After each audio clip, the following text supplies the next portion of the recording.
Fala, Fiel, mais um vídeo no canal, trazendo aí uma espécie de pós-jogo, né? Não consegui gravar o vídeo antes, então nem vou me aprofundar tanto na partida, só queria fazer alguns comentários sobre o jogo, né? É, vi os comentários de outros canais sobre o jogo, né? Sobre alguns jogadores, o que estão falando do Vitor Pereira e tudo mais, do time do Corinthians, né? Algumas coisas concordo, outras coisas não, né? Só pra salientar, né, esse clássico, esse majestoso, ele, ele se coloca numa situação muito boa pro Corinthians, né? Eu disse que seria perfeito o Corinthians pegar o São Paulo na semana do Inter, mas eu não tinha visto que o jogo contra o Fluminense, né? Tinha esquecido de ver isso, que é na quinta-feira, né? Pela semifinal da Copa do Brasil, né?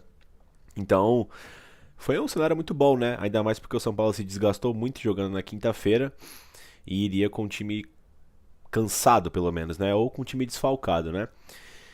E assim, cara, minha expectativa pra esse jogo eu gostaria que o Corinthians, chegando no segundo tempo, estivesse melhor que o São Paulo, tá ligado? Essa era a minha principal crítica, ó. Ah, os jogadores do Corinthians estão cansados, que sei lá o quê, que não tem tempo pra descansar.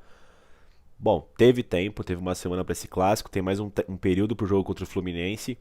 Então, assim, tinha que ter pelo menos mais competitividade e ter um físico melhor do que o do São Paulo, pelo menos na segunda etapa, cara. Era o que eu esperava, tá? Enfim. Vamos pro jogo, né? O Corinthians jogou aí com o Cássio no gol, na lateral direito o Fagner, dupla de zaga Gil Balbuena, na lateral esquerda Lucas Piton. De primeiro homem ele no meio campo ali o Fausto, o Duqueiroz um pouco pela direita, pela esquerda o Juliano, pela ponta esquerda o Roger Guedes, pela ponta direita o Gustavo Silva e no comando do ataque Yuri Alberto, né? Basicamente time titular aí, com exceção do Fagner e do Renato Augusto no banco, né? Então, o Renato não jogou contra o Inter, né? E o Fagner sentiu contra o Inter, a gente falou daquela semana lá do Vitor Pereira, que ele treinou muito, né? Desgastou os jogadores. Enfim, só pra passar uma situação do jogo, né? Uma situação de como foi o jogo, né? Rapidamente, né? Antes de falar onde eu quero entrar nos assuntos, né, cara?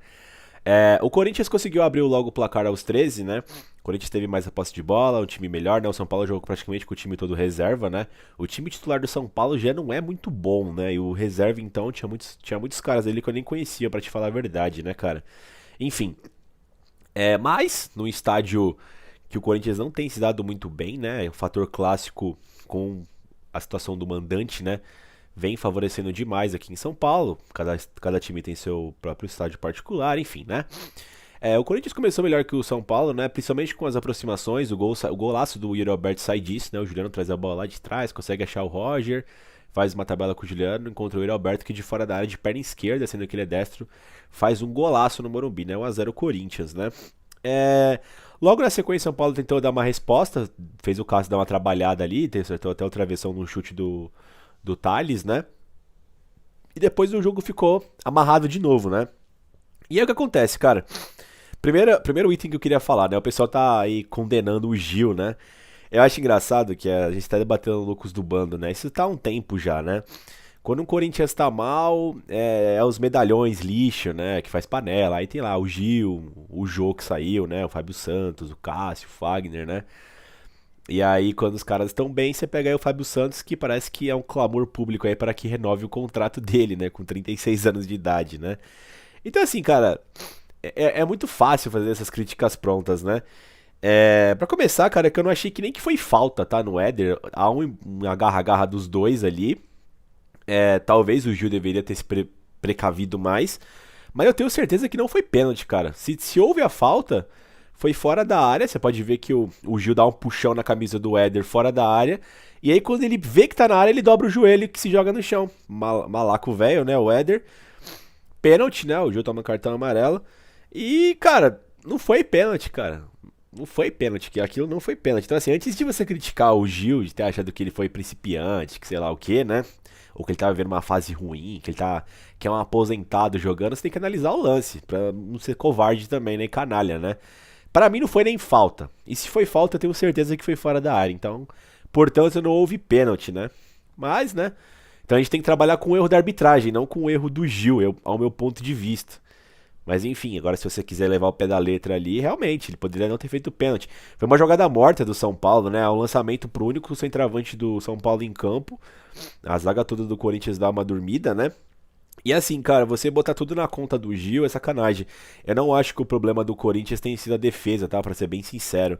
Eu acho que é sempre o problema do meio-campo, principalmente com quantidade numérica, pra assim dizer, né? Porque assim, o Balbuena falhou contra o Flamengo, o Raul Gustavo falhou alguns jogos, o próprio Gil vem falhando agora, mas o Gil, se você for ver de todos, talvez seja o que tenha menos falhas, assim, cara. Ele faz o feijão com arroz muito bem.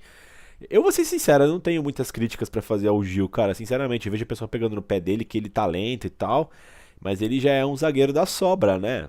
Não dá pra você pedir uma coisa pra um cara que não vai fazer. Agora sim, você renovaria com o Gil? Talvez não. Acho que tem que dar uma renovada ali na zaga. Porém, o Corinthians, a diretoria do Corinthians fez um acordo com ele, porque não ia conseguir pagar as luvas lá, parece que do primeiro contrato lá de 2015, né? E aí renovou pra diluir o valor que ele tem a receber, né? Enfim, aí já é outra história, né? Vai além do fator campo, né, cara? Enfim, o São Paulo empata na cobrança do Éder lá, o Cássio quase pegou com o pé, né? Ficou 1 a 1 o jogo. No segundo tempo, cara, o Corinthians foi muito melhor que o São Paulo. Ainda bem, né? Mesmo com a entrada dos titulares do São Paulo, o Corinthians teve muito mais posse de bola.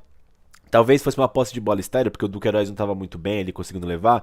Mas o Fausto achei que foi bem até, tá, cara? O Fausto ele tem uma regularidade muito boa, ele tem bastante presença ali. E aí tem outro problema do Corinthians que eu queria chegar, né? Que são os meias. Eu não acredito que o problema do Corinthians, como eu posso dizer, seja a falta de um meia, igual eu vi um pessoal reclamando, né? Pô, tem que trazer um meia para 2023. Mano, você tem Renato Augusto e Juliano no elenco. Ah, mas não estão jogando bem. Aí já é outra história. Aí já é outra história. Você tem que ver se eles não vão conseguir jogar bem, se eles não estão bem, ou se o esquema não tá favorecendo. Eu acredito que possa até ser esse terceiro fator. Por quê? Vamos olhar os elencos do Brasil. Quais são os times que tem meias no elenco? Você pega o Flamengo, que tem o Everton Ribeiro e o Arrascaeta. Você tem o Palmeiras, que tem o Scarpa e o Veiga, né? Corinthians tem o Juliano e o Renato. Aí eu não consigo lembrar de outros times. Você tem o Fluminense com o Ganso, né? O Atlético Mineiro tem o Nacho. Então, assim, é um problema que todo mundo tem, cara. Tá ligado? Não tem como você. Ah, vamos trazer. Quem é que você vai trazer? Quais são as opções do mercado? São jogadores muito caros, tá ligado? Ou não tem. Esse que é o ponto. Então, assim, você falar que precisa de meia, eu acho um problema muito merdinha, assim, pra se resumir, tá ligado?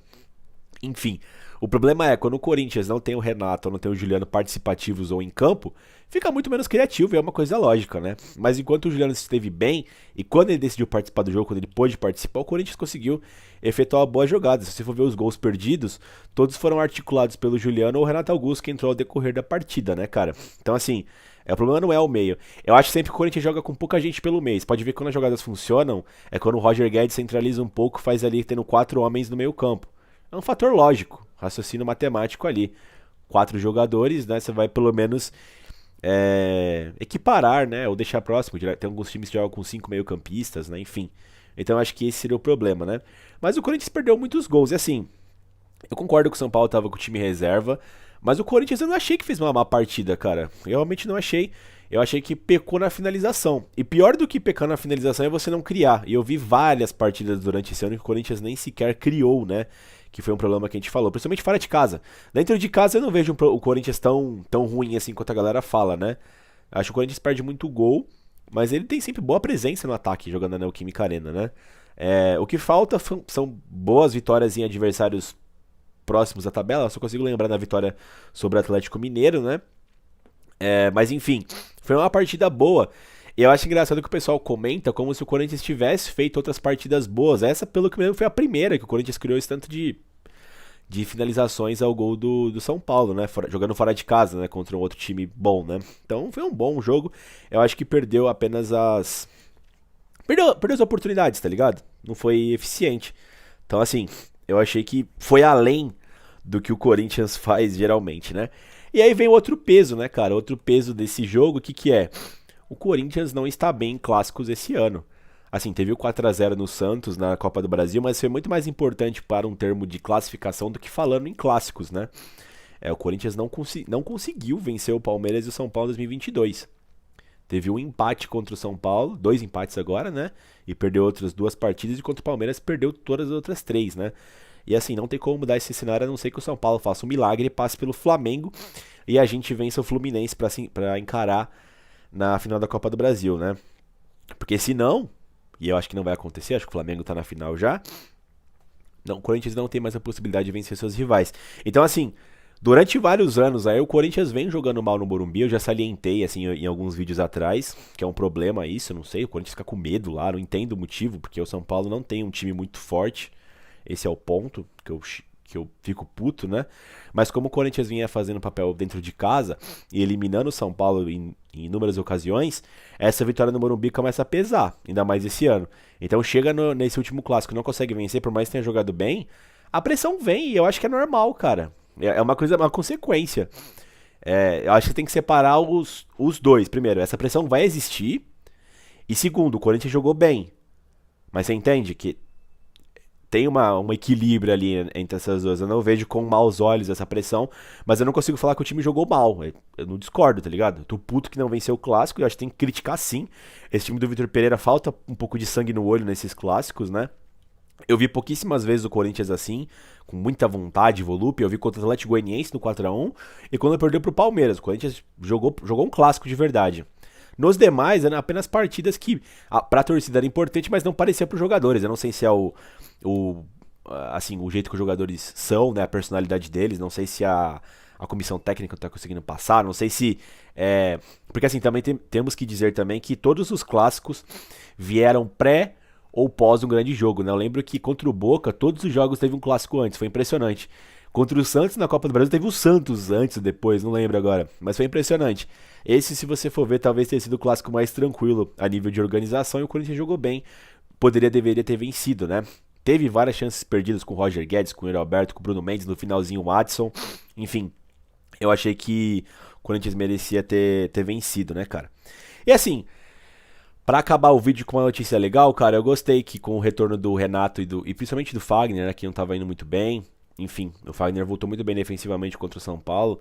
É legal ter esses caras à disposição e eu acho que eles vão chegar voando pra pegar o Fluminense, que é a partida mais importante do ano pra levar a decisão da Copa do Brasil, né, cara? Então foi muito importante a entrada deles. O Renato Augusto participou de todas as jogadas perigosas do Corinthians no segundo tempo contra o São Paulo, onde o Corinthians teve mais posse de bola, né? Enfim, é isso aí, galera. Só um resumo, né? Eu achei que não foi pênalti. Eu achei que o Corinthians jogou melhor que o São Paulo. Existe o peso de não ter vencido o clássico. No Brasileirão caímos para quinto. É a primeira vez durante todo o Brasileirão que a gente ficou fora do G4. Não me preocupa porque foram dois jogos que, se você for ver, tinham um pouco mais de dificuldade, que foi o Inter e o São Paulo. Acho que a gente tende a recuperar a vaga ali no G4 nas próximas rodadas, porque tem a América. A América é um adversário difícil, mas tem o América, tem o Atlético Goianiense, tem o próprio Cuiabá, onde a gente vai encarar uma sequência boa aí para poder voltar pro G4. E nossos adversários vão poder pegar times mais difíceis ali, o Inter, o Atlético Paranaense, o Fluminense e o Flamengo, né? O Palmeiras eu até tiro da disputa, porque o Palmeiras tá muito longe, cara. E agora eles foram da Copa Libertadores, eles querem praticamente vencer o Campeonato Brasileiro, né? Mas enfim, agora é foco total na quinta-feira. Precisamos vencer o Fluminense.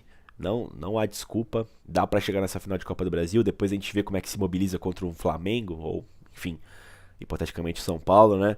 Mas é o jogo mais importante. E eu acho que o Corinthians vai chegar bem forte pra esse jogo. Tem ali o Fausto recuperando. O Du tá um pouco mal, né? Recuperando ali o Du. Não sei se o Maicon vai estar à disposição, mas com o Renato e o Juliano como opções.